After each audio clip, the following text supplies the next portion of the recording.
Hola, vamos a un nuevo capítulo de La Mirada del Cuervo. En el capítulo anterior habíamos hablado del origen del nombre de Chile. Hablamos de los incas, del Tihuantinsuyo, de la llegada muy someramente de los españoles. Hoy día hablaremos de la conquista, hablaremos de don Pedro de Valdivia, su avance, su conquista y evidentemente antes de hablar de aquello tenemos que hacer un paneo.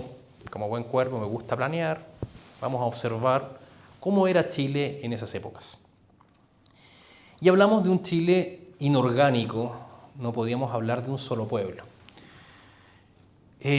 Hablaremos desde el norte, por ejemplo, si consideramos las provincias del norte de Chile actual, que en aquel entonces no pertenecían a Chile, sino que eran parte de lo que los españoles llamaron el virreinato del Perú, hasta el paralelo 24, más o menos desembocadura el río Loa, consideremos esos pueblos tentativamente como chilenos por ahora. Después explicaré por qué. Pero en esos territorios, de Arica al sur, existían una serie de culturas costeras y del valle, bastante arcaicas en algunos aspectos, por ejemplo en materia metalúrgica, sin embargo muy avanzadas en algunos aspectos de alfarería y de ganadería, y también en materia agrícola. Pueblos que venían muy influidos por las culturas incas en materia de trabajos de terrazas, por ejemplo. Algunos indígenas de la zona del Valle de Azapa, por ejemplo, nunca entraron al Valle de Azapa, o sí, bajaban a sacar agua y subían, pero se instalaban en los cerros. ¿Por qué? Porque eran indios, pero no eran giles. Abajo estaban los bichos, abajo estaba la enfermedad, abajo estaba la malaria. Entonces ellos vivían arriba y tenían una alfarería bastante interesante, pero curiosamente estaban hasta bastante cercana a la llegada de los españoles. Estuvieron muy encerrados en una suerte de neolítico tardío. ¿A qué se refiere esto? Eran pueblos prácticamente de la edad de piedra. Si bien es cierto, había alfarería, la metalurgia no había entrado todavía. Entonces uno se encuentra con herramientas súper bien elaboradas de piedra, en sílex, en obsidiana incluso, que es piedra volcánica, pero llama la atención un evidente comercio con pueblos del interior. En los pueblos de la costa se manifiesta mucho más clara. Los changos, que los mexicanos se ríen cuando hablamos de eso, porque para ellos los changos son los monos. No tienen mucho que ver, no quiero ofender a nadie, pero una cultura bastante desarrollada, intelectual, culturalmente, había evidencia incluso de jerarquías políticas. ¿Cómo sabemos eso? Cuando nos encontramos con las sepulturas de estos pueblos, nos encontramos con, por ejemplo, diferenciaciones en colores. Los pueblos antiguos diferenciaban a sus élites por medio del color rojo, por ejemplo, pintaban el cuerpo de ocre. Este pueblo, el pueblo chango, heredero y continuador muy probablemente de la cultura chinchorro, célebre por sus momias, tenía una serie de rituales muy interesantes que fueron abandonados aproximadamente en el 2500, el 3000 a.C., que consistían incluso en rituales de canibalismo ritual, que era bien macabro, que era lo que hacían los chinchorros. Los pueblos changos heredaron de estos pueblos ya no la momificación ritual, sino que un proceso de sepultación mucho más elaborada, y a sus momias las envolvían en telas, en textiles, y mientras más textiles hubiera, más rico era el difunto, digamos. Y los enterraban en vasijas, siendo acordes con la evolución de su cultura de cerámica. Y la cerámica va a ser un elemento determinante en las culturas del norte, diaguitas, atacameños y una serie de otros pueblos que van hacia el sur, porque cada uno va a desarrollar su propio estilo, no solamente en cuanto a la técnica alfarera, sino también la pintura. Pero todos van replicando un poco esta idea de que el color ocre manifiesta supremacía cultural o supremacía jerárquica. No quiero entrar en detalle, no quiero entrar en esos temas que no manejo realmente en materia de antropología. Le pido perdón a aquellos antropólogos más expertos. Sin embargo, sí puedo decir con claridad meridiana que eran pueblos bastante atrasados en cuanto a metalurgia. Contrario senso a lo que podrían pensarse, los pueblos de aquella época no tuvieron acceso a la metalurgia bastante entrado el siglo XVI. La influencia de los españoles, a los cuales nos vamos a referir ahora, fue determinante.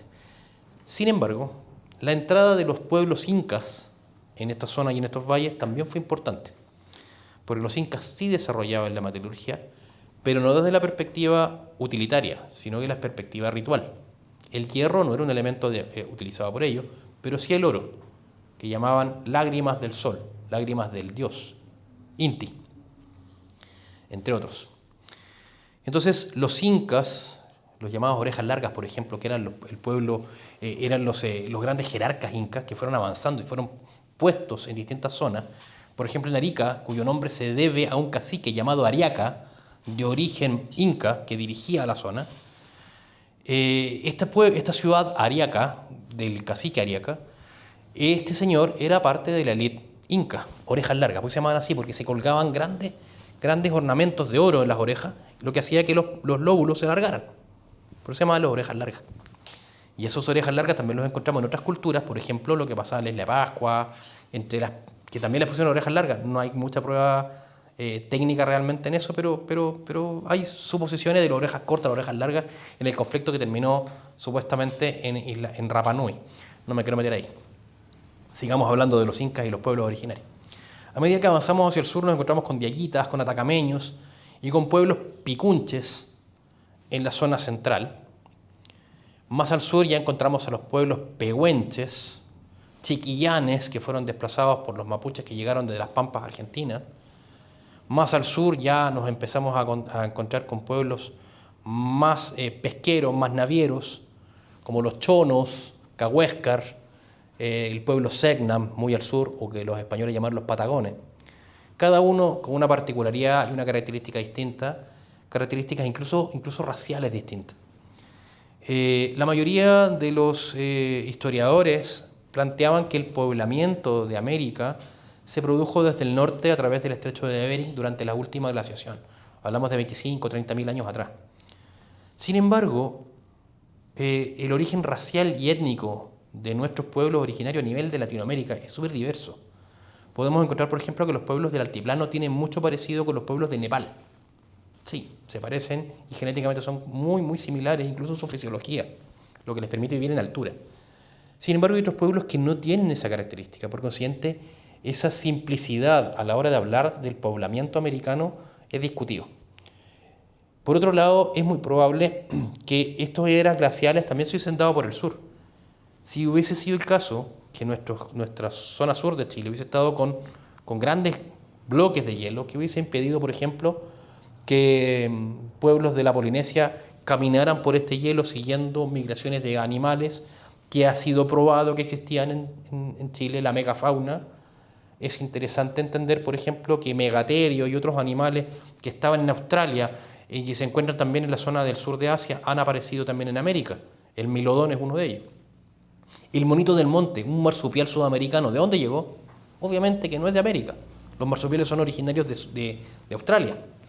Entonces, nuestras raíces genéticas son diversas y ha sido muy difícil establecer un origen específico. Y hay mucha discusión en eso de dónde llegaron los primeros pobladores y desde qué tiempo. Incluso más. Si hablamos de 30.000 años, ¿cómo es posible que en el sur de Chile hubiesen asentamientos cuya antigüedad son cercanos a los 25.000? Las momias de Chinchorro, por ejemplo, las momias más antiguas del mundo, momias artificiales más antiguas del mundo, tienen una datación de 8.000 a 9.000 años, más antigua que las momias de Egipto. Ojo. En esta diversidad cultural, racial y con diversos avances tecnológicos, hubo un denominador común, el Imperio Inca, que estableció una serie de ordenamientos jurídico-administrativos y económicos, y especialmente tributarios, para el beneficio del Tihuantinsuyo. El desarrollo de las terrazas agrícolas para la producción las encontramos en todo el territorio, desde el Cusco hacia el sur.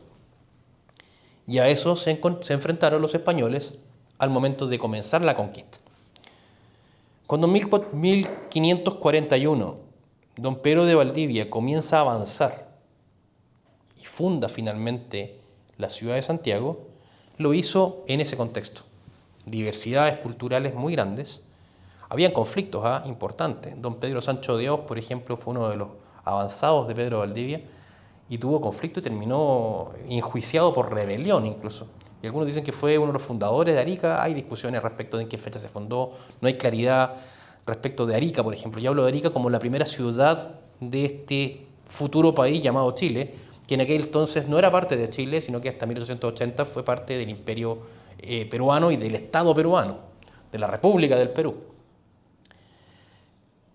El asunto es que el avance de estos conquistadores fue gradual, fue complicado, producto de esta diversidad cultural, pero ellos utilizaron mucho la infraestructura política que había dejado el Tiwanaku, el reino Inca. Así entonces don Pedro de Valdivia va fundando diversas ciudades a lo largo de su avance por esta costa hasta llegar al Valle de Santiago. Y el 15 de febrero, si mal no recuerdo, 12 de febrero, no recuerdo la fecha, no me pidan fecha porque estoy muy malo para recordar, mi memoria a esta altura no funciona, de 1542, funda la ciudad de Santiago de la Nueva Extremadura. Una ciudad que será la futura capital del reino y que permitirá a don Pedro de Valdivia solicitar la orden real o el edicto real que crea lo que se llamaría a futuro la Capitanía General del Reino de Chile. Y digo Capitanía General del Reino de Chile por una figura bien especial. Hay una pequeña anécdota, la verdad es que era Capitanía General nomás, pero fue Reino de Chile en un momento determinado. ¿Cuándo? Cuando el príncipe Felipe II de España contrajo matrimonio con doña María, María la Sangrienta, Bloody Mary, la hermana de la que sería reina de Inglaterra, Felipe era príncipe nomás, no era rey de ninguna parte, y ella era reina. Entonces, por un tema de equilibrios, lo nombran rey del Reino de Chile. Un detalle, fue reino en algún momento el territorio de Chile. El asunto es que don Pedro de Valdivia comienza a avanzar hacia el sur con la intención de ir creando nuevas colonias, nuevas ciudades. Funda Concepción y va instalando pequeños fuertes en la zona del sur del Maule y llegando hasta la frontera del río Biobío y aventurándose hacia el interior, pactando con los reinos mapuches belicosísimos. Él adoptó a un pequeño muchacho llamado, que él le puso Felipe, cuyo nombre en mapuche era Laftraro. Y Laftraro comenzó a estudiar a estos guerreros vestidos de fierro, montados en animales que ellos no conocían. El caballo no era de acá, no lo conocían. Y que en diversas ocasiones y diversas escaramuzas vencieron a los mocetones araucanos. El caso es que Laftraro, llegado un momento, huye de Pedro de Valdivia y se presenta en los campamentos de algunos de los clanes mapuche. Un detalle, el concepto de nación mapuche no existe. Existe ahora, es una elaboración muy posterior. Los mapuches no eran una nación, eran clanes dispersos de cazadores, de guerreros dominantes que fueron dominando los pueblos de la zona. A los chiquillanes, a algunos pueblos más al sur, a los pehuenches, etc. Y estos señores vieron amenazada su hegemonía y decidieron unirse en sus clanes a través de un único líder para enfrentarse a estos guerreros venidos de otra parte, barbados, llenos de fierro, en fin. Y estos señores entonces de pronto se enfrentan a huestes organizadas militarmente que los enfrentaban de manera brutal. En nuestro próximo capítulo hablaremos de Pedro de Valdivia y la guerra de Arauco, más allá de Alonso de Ercilla y Zúñiga, que nos cuenta una novela bien bonita, pero que no tiene mucho que ver con la realidad histórica, y el lamentable y triste final que tuvo este conquistador en manos de quien fuera su lacayo. Es La Mirada del Cuervo en un nuevo capítulo y nos vemos la próxima semana.